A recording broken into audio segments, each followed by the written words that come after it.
ministère Rodrigue, son budget, c'est 3,5 milliards d'euros.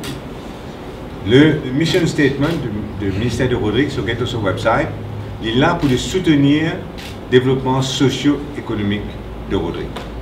En plus, nous avons 2 députés Rodrigue dans l'Assemblée nationale, qui veut dire donc que l'Assemblée nationale est dans toute juridiction pour s'intéresser à travers le ministère de Rodrigue et à travers un député Rodrigue qui est là, à ce qui se passe à Rodrigue. Sinon, parce que nous avons député Rodrigue dans l'Assemblée nationale, si l'Assemblée nationale n'est pas capable de traiter des bandes issues de Rodrigue, surtout qu'il y a un ministère avec une grosse somme d'argent.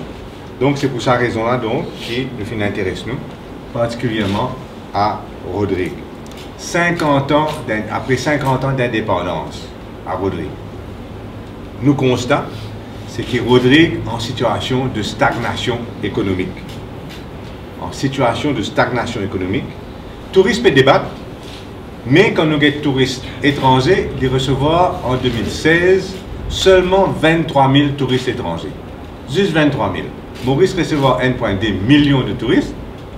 Après 50 ans d'indépendance, Rodrigue recevoir 23 000 touristes. Avec 40 000 environ Mauriciens, mais nous connaissons que les Mauriciens, c'est hautement subventionné par l'État, au niveau en tout cas du billet d'avion. Donc voilà la situation. Tourisme et débat, mais l'agriculture est une crash et l'élevage, après la fièvre afteuse, c'est un débâcle. L'économie de Rodrigue, c'est quoi? Tourisme, l'agriculture, l'élevage, à peu près, et la pêche. La pêche, stagnation. Voilà 4 affaires dans Rodrigue qui n'ont comme développement économique. Nous constatons que la pauvreté est beaucoup plus élevée à Rodrigue, ce n'est pas un secret, hein, beaucoup plus élevée à Rodrigue qu'à Maurice. Mais ce qui est très inquiétant aussi, c'est que ça exode massif de Rodriguais, surtout par les jeunes Rodriguais, exode massif de jeunes Rodriguais, il peut continuer. On peut calculer qu'il y a 2 fois plus Rodriguais qui habitent à Maurice qui résident à Rodrigue même. Et donc, si je regarde une statistique, parce que je suis toujours content de référer à un document, je regarde une statistique, en l'an 2000, il y avait 62% de jeunes à Rodrigue. La population était 40% de gens après 30 ans et 62% de gens qui étaient en moins de 30 ans. 38% après, 62% avant. Aujourd'hui, 2016, c'est 62% de moins de 30 ans, là, il réduit à 50%. Qui indique clairement que les jeunes qui quittent Rodrigue peuvent sauver et aller. Donc voilà la situation, bien sûr, avec un chômage rampant et considérable à Rodrigue. Qui est une solution qui est dans l'aéroport, extrêmement important. Mais encore là, c'est clair pour des bouts. Ce projet aéroport, c'est qui ça fait raconté hier par Vin Jagnac, pour coûter 11 milliards de roupies. Presque le même coût que l'aéroport qui Ramboulam qui fait à Maurice. Donc il est impossible pour une population de 40 000 personnes. Et donc tout le projet d'aéroport qui peut causer depuis 10 ans, il tardé à cause d'un TSIVRC en MR avec OPR, ça a une envie de faire un plan politique là, sans programme sur camarade. Et pendant 10 ans, pas ne faire aucun l'aéroport et nous partons encore 5 ans avant qu'il prenne l'avion capable d'atterrir, minimum 5 ans avant qu'il prenne l'avion capable d'atterrir au niveau de la piste à Rodrigue. Parce qu'il n'y a même aucun cas dans le budget pour l'aéroport de Rodrigue. Pénal. Parce qu'il coûte minimum 2 milliards et pénal ça casse ça dans ça. Ce qui Pravin Jagnac mettait dans ce budget. Donc, l'aéroport qui ça Rodrigue en tout cas au niveau touriste, pas peut faire. Au niveau de l'eau, Ban Rodrigue recevoir 2 heures de temps d'eau par mois. Pas par jour, hein. Par jour, Mauricien, tu peux en colère. Par mois, tu peux une révolution à l'île Maurice. À Rodrigue, c'est 2 heures de temps par mois. Parce que tout le projet de dessalement qui émet avec OPF une faire, fin désastre. Et dans 4 qui, depuis 2012, fin mettre en sentier, dépendance et tout, dès mars à moitié. Et c'est pourtant pas un gros projet. Donc, de l'eau, catastrophe. 2 heures de temps d'eau par mois pour Ban Rodriguez. Et quand on pas gagner de l'eau, vous payez dans l'agriculture. Même quand vous dans tous les outils, si vous payez de l'eau, oubliez l'agriculture. Alors l'agriculture, et c'est ça le plus grave pour moi, parce que l'agriculture, le tourisme, comme on disait, la pêche, c'est une affaire importante pour Rodrigue. Et l'agriculture, un chiffre de Statistics Mauritius montre clairement qu'il y a une crash dans l'agriculture à Rodrigue. Le mot n'est pas trop fort. Hein? En 2012, Rodrigue, tu peux produire 3000 tonnes de foodstuff, food crops, hein? 3000 tonnes, près de plus de 450 hectares. Plus de 450 hectares sous culture agricole avec 3000 tonnes de food crops. 2016, ça fait une baisse à 197 197 hectares. Donc, ça 450 hectares là, 197 hectares avec moins de 1000 tonnes de production. C'est clair là, hein, sur le cause impératif. Ça veut dire en short, la moitié, la terre seulement peut cultiver et production est tombée par 2 tiers. De 2012 à 2016, en 4 ans. Anyway, nous ne pas pour rentrer trop dans le détail, on parle trop long. Mais, fibre optique aussi, qui est essentiel pour un Rodriguez qui est dans l'éducation, qui a travaillé dans le call center, etc. Et beaucoup de Rodriguez très éduqués.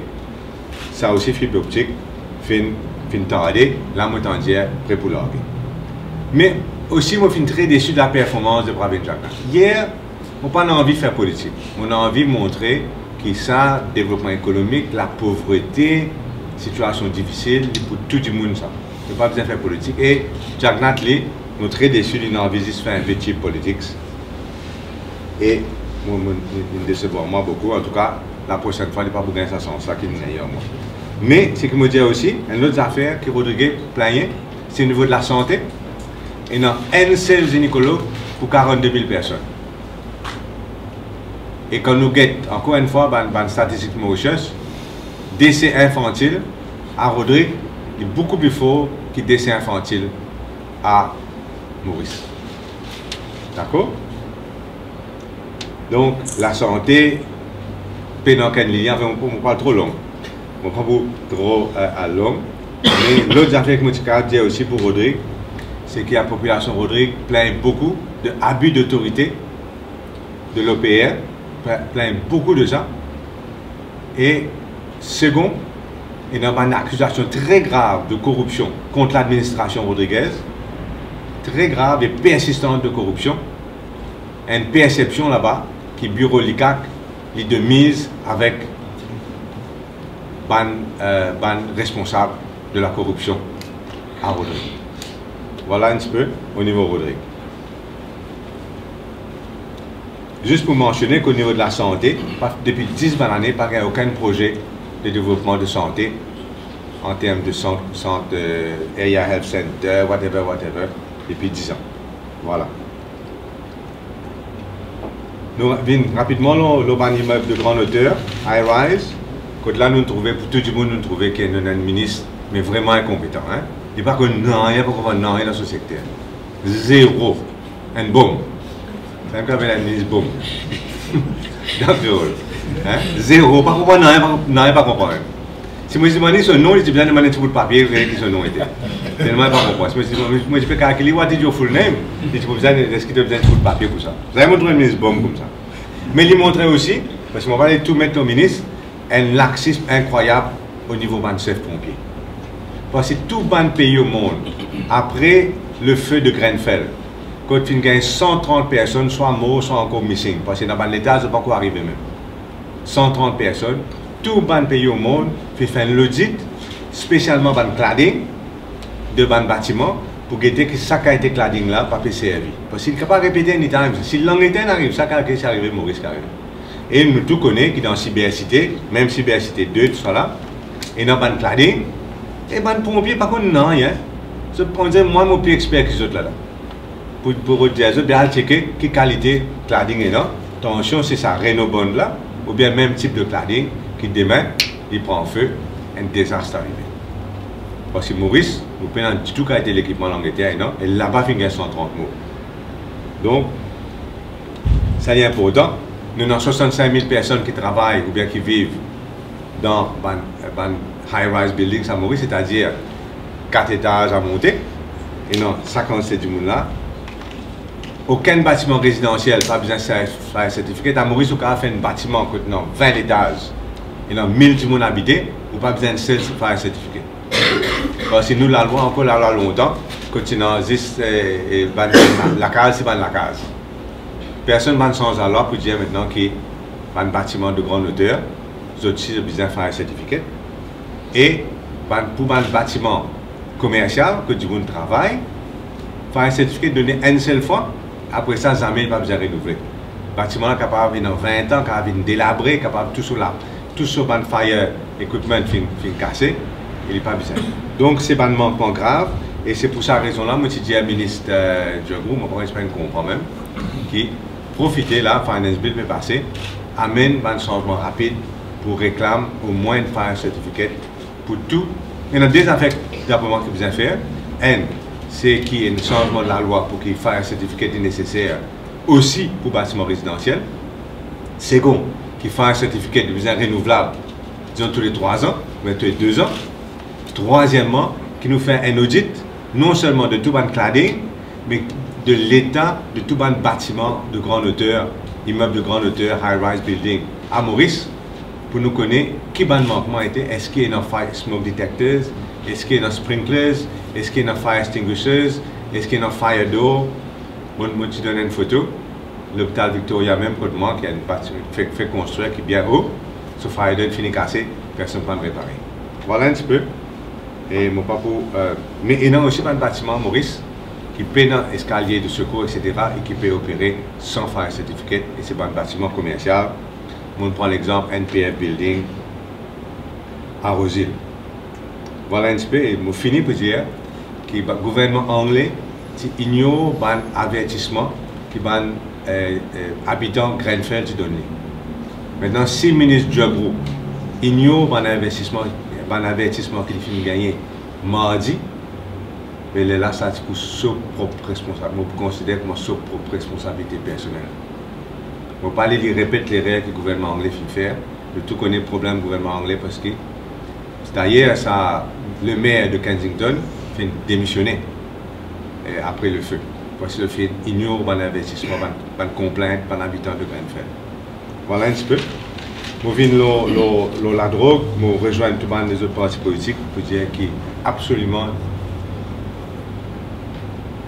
important que Goulboul et que Tulak Dari, au moins ça est là, démissionner immédiatement ou révoquer immédiatement, qui est le président GRA, qui entre autres occupe gambling, entre autres occupe les courses, qui est lié à apparemment les traitements d'après ce qui peut dire dans la commission d'enquête avec blanchiment d'argent et trafic de drogue, et lui-même qui est président, hein, ça GRA là, ok. Vous faites les rares de fromage, ça veut dire, ça un. Second, et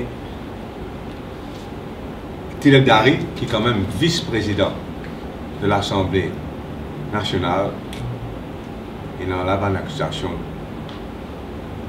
très grave contre lui.